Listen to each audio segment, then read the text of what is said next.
हाय guys. India आज यूपी world की फोर्थ लार्जेस्ट इकोनॉमी हो चुका है। Yes, we are now fourth largest economy in the world, but that's a catch. There are lots of problems in India, so we need to solve that problem, and in order to solve that we have to do lots of efforts. सिर्फ fourth largest economy हो जाने से India की सारी समस्याएं हल नहीं हो जाएंगी। ये एक बहुत बड़ी अचीवमेंट है, नो डाउट। एक टाइम पे इंडिया को कहा जाता था कि बहुत ही गरीब कंट्री है और बहुत ज़्यादा बुरी हालत है, लेकिन आज इंडिया एज ब्राइट स्पॉट पे है।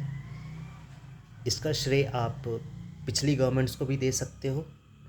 हालांकि पिछली गवर्नमेंट्स में भी करप्शन होता था, कांग्रेस के टाइम में भी होता था, अभी भी हो रहा है, लेकिन काफ़ी हद तक चीज़ें बदली हैं।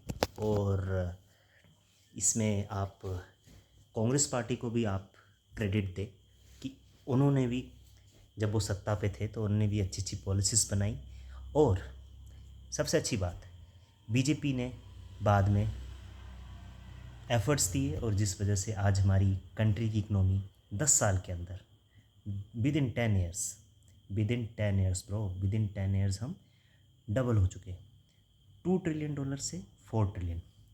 अभी करंट इकनॉमी कितनी है हमारी कंट्री की, बताओ? इट्स 4.18 ट्रिलियन ऐसा कुछ है, और जापान की है 4.17 ट्रिलियन। मीन्स हमने उन्हें पॉइंट्स के फ़र्क से हरा दिया है एज़ पर इकनॉमी, ठीक है। और काफ़ी हद तक इंडिया अब तरक्की कर रहा है। आप इंडिया के शेयर मार्केट देखें, ग्रोइंग लाइक ए क्रेज़ी, अच्छी वैल्यू पे है। अभी भी बीच में नीचे गिरा था, लेकिन अब 82,000 पे आ चुका है।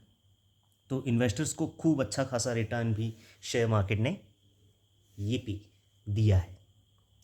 बट चैलेंजेस हैं इंडिया के, और वो चैलेंजेस सॉल्व करना बहुत ज़्यादा ज़रूरी है। लाइक इनकम इनक्वालिटी, ये एक बहुत बड़ा इशू है। इसको सॉल्व करना बहुत ज़्यादा ज़रूरी है। इसको सॉल्व किए बिना हम इस चीज़ के लिए खुश नहीं हो सकते कि इंडिया एक फोर्थ लार्जेस्ट इकोनॉमी हो चुका है। अनएम्प्लॉयमेंट एक इशू है, इस पे काम करना होगा।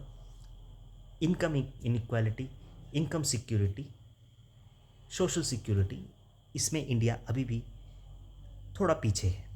We have to learn from another countries कि वो किस तरह से पॉलिसीज़ इम्प्लीमेंट करते हैं सोशल सिक्योरिटी के लिए, और हमें भी वही पॉलिसीज़ अपने यहाँ पे इंट्रोड्यूस करनी चाहिए सो दैट हम इंडिया को आगे बढ़ा सकें। We have to learn from Singapore, एक कैसे एक गरीब कंट्री एक डेवलप कंट्री बन सकता है, उनसे हमें सीखना चाहिए। और दूसरी चीज़, इंडिया की पॉपुलेशन बहुत ज़्यादा है, इट्स 1.45 बिलियन पीपल, और हमारी इकनॉमी है 4.18 ट्रिलियन।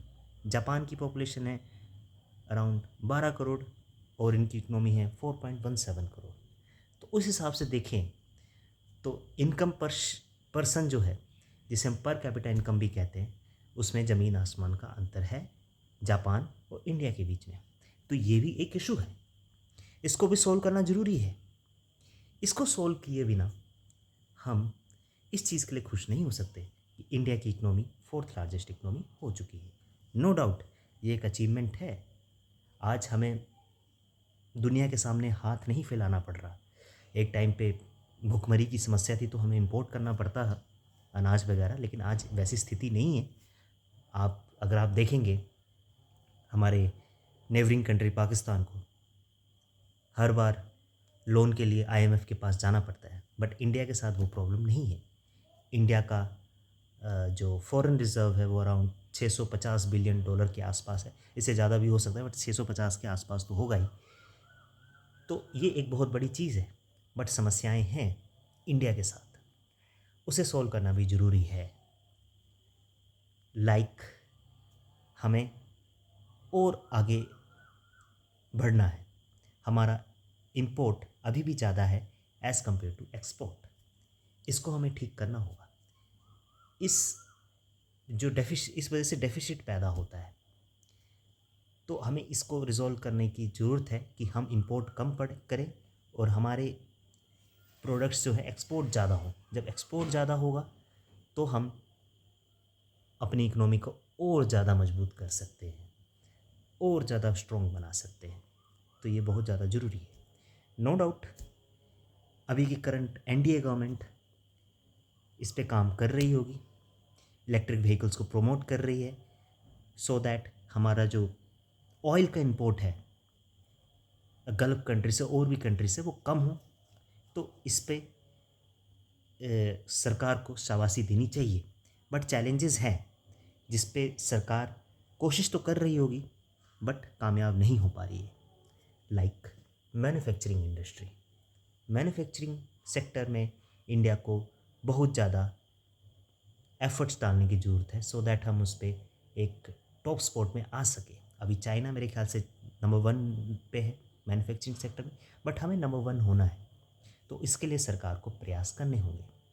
सर्विस सेक्टर, जहाँ पर हम मैक्सिमम जो है सॉफ्टवेयर को एक्सपोर्ट कर रहे हैं यहाँ पे यूएस के लिए, जो भी प्रोजेक्ट आते हैं यूएस के आते हैं।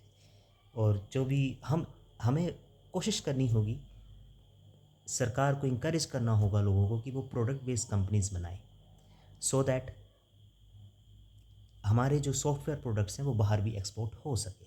कुछ हो रहे हैं बट और एक्सपोर्ट होने चाहिए। अब आई बात कि इंडिया का फ्यूचर क्या है।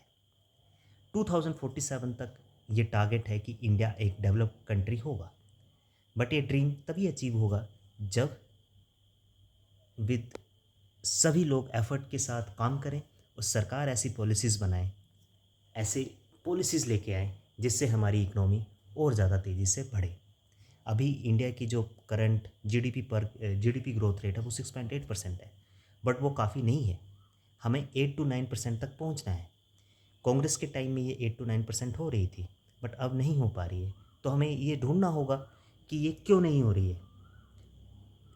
हम अभी की गवर्नमेंट पिछली गवर्नमेंट से भी सीख सकती है कि कैसे हम कर सकते हैं। हम सिर्फ जो मतलब ऐसा नहीं कि मतलब एक दूसरे को अपोज करते रहे, एक दूसरे को सब मिल कर के कंट्री को डेवलप बनाएं। ये सबसे बेस्ट तरीका है। जो करंट गवर्नमेंट है वो पिछली गवर्नमेंट से सीखे, और पिछली जो जो विपक्षी पार्टी है वो उनको जो भी उनको सलाह देनी है इकोनॉमी के रिगार्डिंग वो दें, और उस तरीके से सब मिल कर के फैसले लें।